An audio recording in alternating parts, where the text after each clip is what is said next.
I thought it was the right time. I think that with the opportunity that Joe gave me to move up, and looking at the last 10 years, I knew that there was going to be a time at some point in time that this is the position I was hopefully to move to, and so gave me the opportunity to move up, and I think it's the right time for me. And with everything that's gone on this year, and being 60 years old, and really not, there's some other things in life that I'd like to do, but I'd still like to be involved in football. So, it's a great opportunity for me to be able to move up, still talk with Vic as well as in the new GM, and be a part of the big decisions, and be able to give, my thoughts and my experience of where we come, and then hopefully come out with the best decision there. That's John Elway explaining the move yesterday that on the surface doesn't seem as positive as he's selling it to be. And listening to him, basically what he's becoming is the surrogate owner at a time when there is no owner. And I think that's the problem the Broncos have had. They're in this strange situation, and it's lasted for years now, where Pat Bowlen decided that he was going to put trustees in place. He's got 7 children.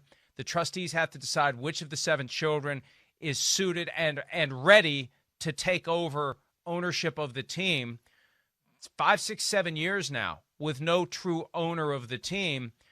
And John Elway has thrived, not necessarily from a football standpoint. They won a Super Bowl, but they've got 4 straight losing seasons now.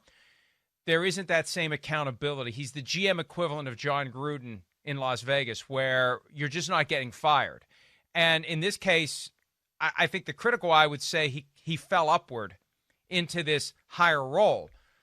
I think he's realized it's not sustainable with him as general manager. Someone else needs to be doing that job.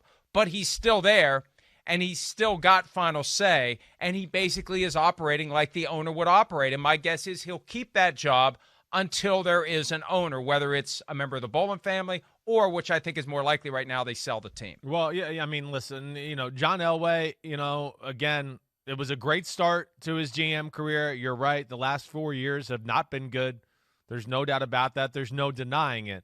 But, you talk about like the ownership situation and all that. Yeah, that's a real factor in this. And has it gave John Elway more power? Maybe. Sure, it has. But, they trust him, the Bowlen family. They know John Elway loves the city of Denver and loves the damn Denver Broncos. He's going to do whatever he can to make that football team better.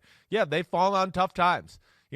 He's missed on a few draft picks and things like that, but he again, I think I put enough in the bank to earn a few years of like, okay, it's not been very good, but we're getting to that time here. And this is where I think it's interesting into what you're saying, Mike, where it's like, I think another year of mediocrity or below 500 football, and he's the GM, everybody for sure would be calling for his butt and saying like, oh, they got to fire him and do that. He stays one step ahead of the game this way.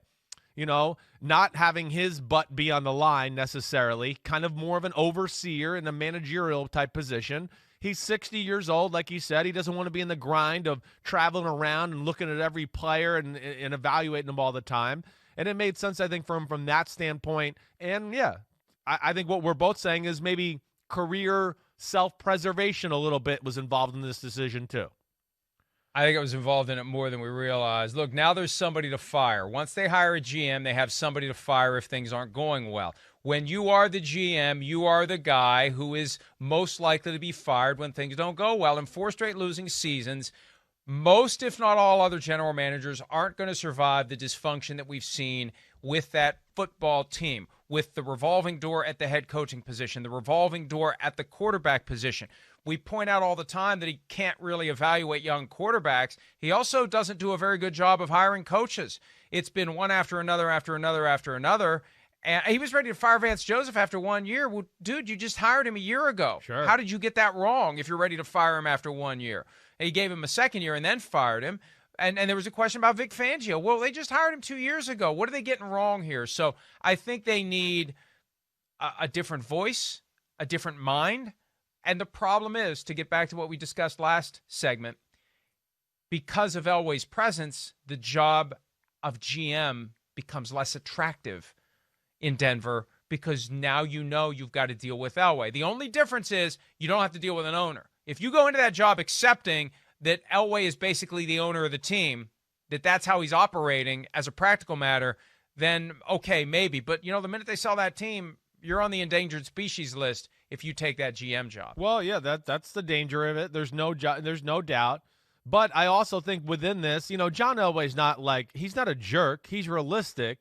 He's going to hire, when they hire a GM, he's going to let him run the show and just be involved in a few decisions here and there.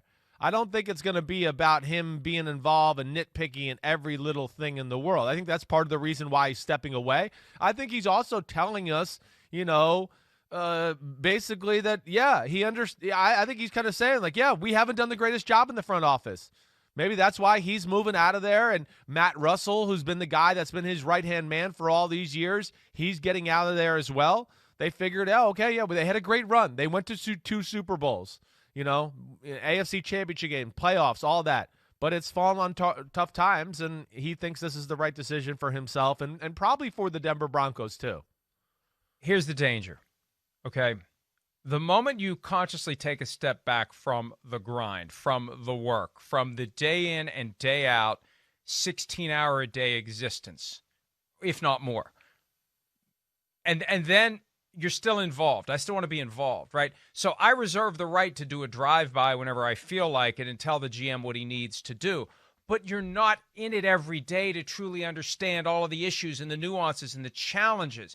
This isn't a job that can be done part-time, and I feel like that's kind of what he's doing. He's graduating into this part-time overseer role, which is fine, as long as you resist the temptation on a day where you say, hey, I feel like going to the facility today and sticking my nose into what they're doing and giving them some unsolicited advice on what they should be doing, even though I'm otherwise not paying attention to what's going on.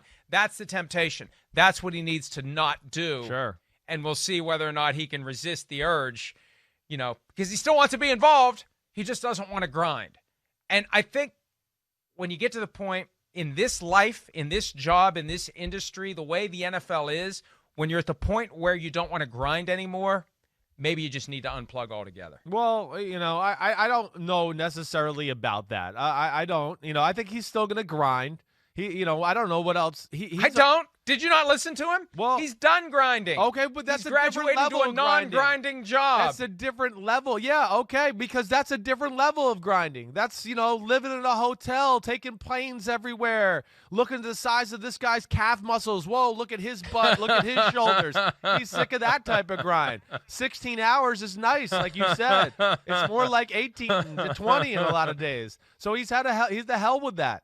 And I think he is a smart enough human being to know, yes, like you're talking about, in my experience talking to the guy, and he's smart enough to know, all right, I've checked out. Hey, what are we trying to accomplish overall as an organization? He's going to help that out. Hey, we're going to make a big trade today. John, what do you think of this? He'll get involved in that. He's not going to be into okay, well, I think we got to get a new backup right guard and all of those type of things. To your point, if he starts getting into that, then, yeah, it's trouble and it's going to all fall apart in a hurry.